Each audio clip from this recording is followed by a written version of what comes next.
Before we get started, a quick reminder. Unlocked is for informational and entertainment purposes only. It is not a substitute for professional medical advice, diagnosis, or treatment. Please consult a qualified healthcare provider for any health concerns. Thank you for listening. Please like, subscribe, and give a thumbs up, and share across all platforms. Unlocked. Mental performance, physical results.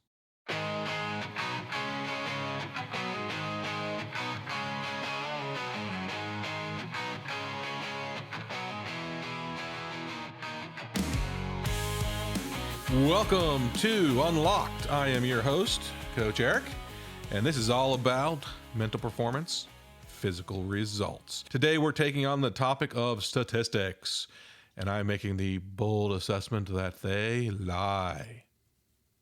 I know. Let's talk some baseball. Lots of stats in baseball, lots of numbers in baseball. It's the lifeblood of the sport, and I'm sitting here telling you, if you aren't being paid to play, stop stressing it. Let's get the monkey off our back here, guys. I know Game Changer is a lot of fun. It is. It's great. It's also horrible. And so there's a lot of coaches out there that block it. They hate it. They refuse to use it. But overall, what I'm going to tell you is that Game Changer is a huge positive for youth sports. It's a huge positive. The stats within it are a huge negative. So how do we quantify that? How do we say they can both be a huge positive and a huge negative? Well, imagine for a moment you've got a parent that works the shifts that don't allow them to come to games. Or you've got a grandparent that is remote but still wants to be involved with the grandson's game or granddaughter's game. So they've got a softball game going, granddaughter's pitching. They want to see this, right? And they can log into Game Changer and they can see the play-by-play feed. If they have a subscription, they can even roll back and look at the previous plays. Unfortunately, that means they can also pull up the stats unless they're blocked by the coach. And if somebody has been gracious enough to live stream the game, they can watch the video feed of it. And think about how wonderful that is. You know, when I was a kid, I can remember the phone call to Pap saying, "Hey, we just played a big game. I did a big thing." Right? That was a wonderful moment. And maybe some of that is lost for kids now, but let's face it, we aren't making that many phone calls anymore anyway. It would probably have been a text to grandma going, "Hey, Gram, I did awesome. Here's a 30-second video clip of me doing something that mom took. You can sort of see me in a shaky camera way." But now, remote relatives, friends, and family can see the game in action unfolding before them. And they can be happy and cheering on this kid. And it does put a lot of kind of weird pressure from a standpoint of, there's more people watching than otherwise would be. It takes some of the recreation out of it until you step back and look big picture and go, no, it doesn't. Because that kid's not thinking about grandma watching a live stream on Game Changer. Sorry, some spam bot just messaged me on Microsoft Teams. They have a great investment opportunity for me. And we're going to go ahead and close that and keep going. So no kid is sitting there thinking about Game Changer and whether or not grandma and grandpa are watching it. So let's not make it weird. Let's not say, oh, they don't need that. They just need to get out there and play. Put that noise away.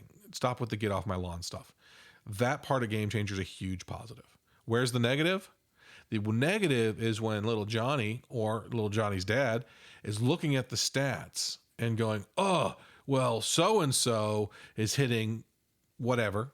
Doesn't matter. And my boy's hitting 100 points better. He should be hitting farther up in the lineup.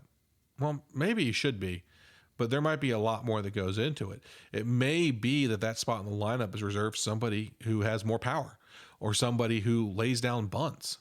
Maybe it's just that kid has a tremendously awesome swing, has been belting the ball, and he's just been hitting it right on the nose and the center fielder has been grabbing him. Because, as you're about to hear, I believe stats lie. So let's not rely too heavily on statistics to tell you the whole picture of what you're seeing. You also have to watch the game. Now, that's not an excuse for a kid who's completely struggling and can't get out of his own way and his stats are awful. That's not an excuse for that kid to say, oh, well, he's still good. His stats lie. That's not what I mean. That's not at all what I mean by stats lie. In fact, what's funny about stats is they are the absolute truth. They're math. But at the same time, they paint an incomplete picture because all they are is the math. And I know what you're thinking. Come on, coach. Come on. I don't want to talk about math. Baseball's not math. Well, of all the sports, I mean, let's face it, stats are critical in all the sports these days. But baseball has sort of been the ringleader for the sabermetrics. There's the ringleader for analytics, this terrible, evil word that's ruining sports. And I know I'm sitting here telling you that stats are bad, but they're not ruining sports. We're ruining sports because we're looking at these things and we're taking them and applying them in sample sizes that are irrelevant. Look, you cannot accomplish in one 24 game, or if you're lucky and you go deep, 30 game high school season. Heck, you can't accomplish enough statistical relevance in a 50 game travel season to really have a relevant statistically set of stats. Like they're not statistically relevant. It takes 162 games in the major leagues to have enough stats to really get a picture of a player. And that's just for that small window. When you flip over his baseball card, you've got to see all those seasons and then the cumulative stats. And what you start to realize is all these great players not only have bad weeks, bad months, bad stretches, they have bad seasons, which is why you've got to look at 10 years worth of data on the back of that baseball card to really get an idea of who that guy is.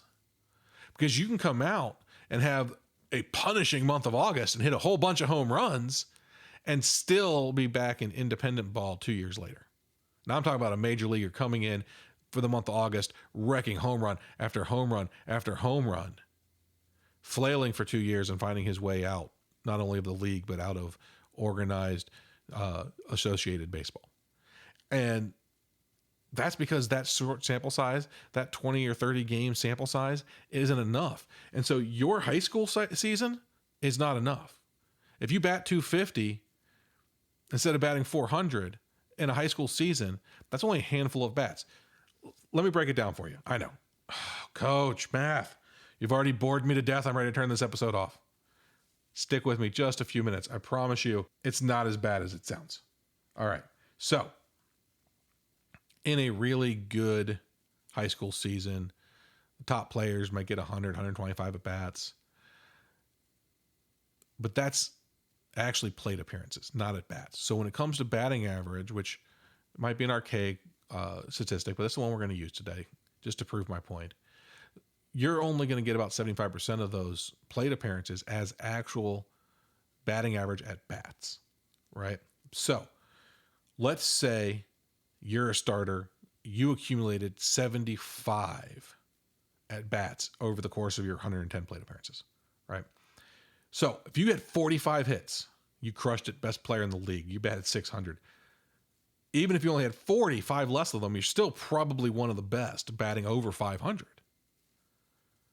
But as we work our way down, the difference between being a 35 hit, batting 467 all-star caliber player and batting 333 at the bottom of the lineup bubble starter player is 10 at bats, or 10, excuse me, I made a mistake here. It's 10 hits.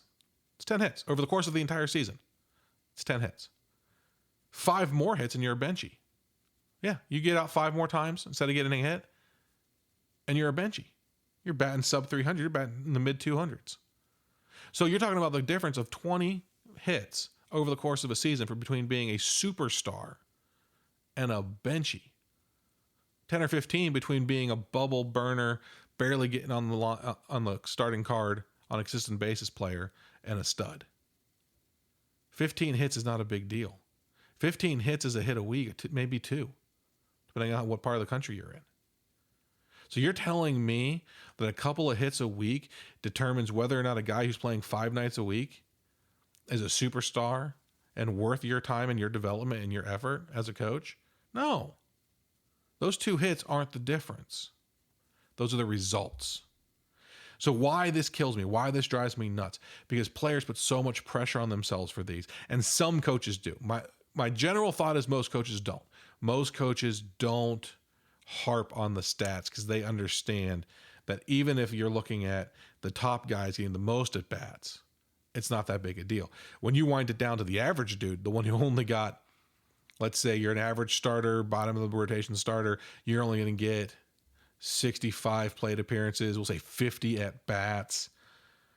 So if you get 15 hits in those 50 at bats, you're a 300 hitter. You're holding on to your job by the skin of your teeth. 5 fewer, you're a 200 hitter, and you're probably not going to get all those plate appearances. And 5 more, you've hit 20 hits, get you batting 400. Now you're a locked-in starter. Now there's no question.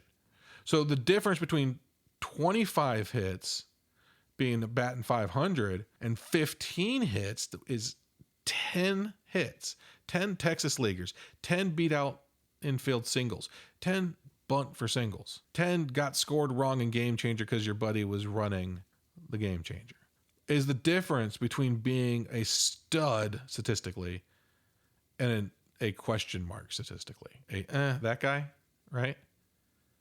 And we're talking about somebody who's only getting half the at-bats that some of the other more established guys are getting. And so the farther down you get, now you got the guy who's only a spot starter, maybe only plays once or twice a week, maybe over the course of the season he gets a dozen at-bats. He can go 0 for 12. And that's not going to tell you anything about how good a hitter he is, because he could have gone 12 for the next 15. And in baseball, that wouldn't have been weird. But statistically speaking, if he didn't get that second set, he's an 0 for lifetime hitter. And that's not really relevant to how good he is. But it is relevant to how he views himself. It's relevant to how his peers view himself, how his peers view him. It's relevant. Because too many people use these stats to assign value. They assign value to the player. Oh, man, he's a 500 hitter. He's a horse. All right. I hear the same thing about pitchers. Oh, man, that dude, he's throwing 93 as a sophomore. Well, that's awesome if he's throwing strikes. If he can go more than 10 or 15 pitches without having to shut it down with a growth plate injury or needing a pin in his elbow, or God save the boy if it's Tommy John. There's so much more that goes into this. There's so much more that matters. The problem we have with Game Changer, the problem we have with these stats, is they give you an incomplete picture. 50 at-bats, that's not enough to give you a really good picture of how good a player this guy is. If you aren't being paid to play and you don't have enough games to be statistically relevant, then how do you judge yourself? Look, if you're an amateur player, first of all, stop judging yourself. Work harder, but don't judge yourself. Train out your flaws, but don't judge yourself. Acknowledge you aren't perfect and you have weaknesses in your game, but don't judge yourself. Evaluate yourself. Stop with the judgment and stop judging the dude at the end of your bench, because you don't know what he's going to become if he locks in. So if you aren't being paid to play, progress is your currency. Process is your job. Results are just that. They're results. They don't define the player. Hard work, determination, reliability, leadership, and of course, skill. Those things define the player. I'm Coach Eric. This has been Unlocked. Mental performance, physical results. And if you want those results, stop worrying about your numbers in the stat column and start worrying about your numbers and the reps you're putting in. Be that guy. Thank you for listening.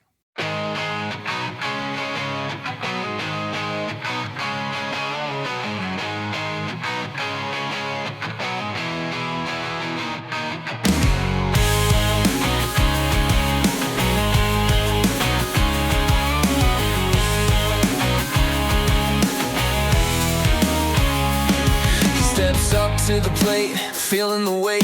The crowd's cheering loud, but it's up to fate. Struck out too many times, doubts creeping in, but he knows in his heart it's time to begin. He remembers the lessons, the words that they say. Keep your head up high, don't let fear lead the way. Act, take a swing, let the bats over talk. Chest high, walk the walk. Breathe in deep, let the pressure unlock. You are focused, ready to rock. Commit to the moment, let the past fade away. Get back in the game, you're ready to play.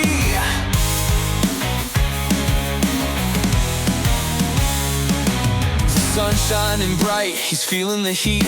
With every deep breath, he's back on his feet, visualizing success. He's got a new plan with the tools from Play Big. He's a brand new man. He knows it's a journey, not just a quick fix. With patience and practice, he'll find his own mix. Act, take a swing, let the back to the talk. Chest high, walk the walk. Breathe in deep, let the pressure unlock. You are focused, ready to rock. Commit to the moment, let the past fade away. Get back in the game, ready to play.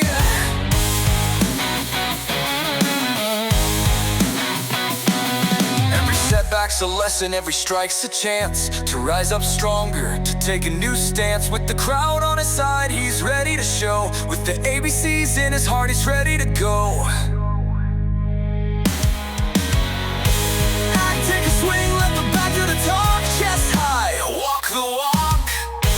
Breathe in deep, let the pressure unlock. You are focused, ready to rock.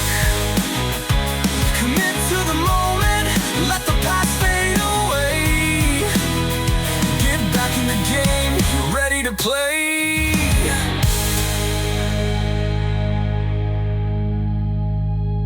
So here's to the slumps, the struggles we face. With courage and commitment, we'll find our own place. Every new inning is a chance to rise. Chase the champion spirit to the skies.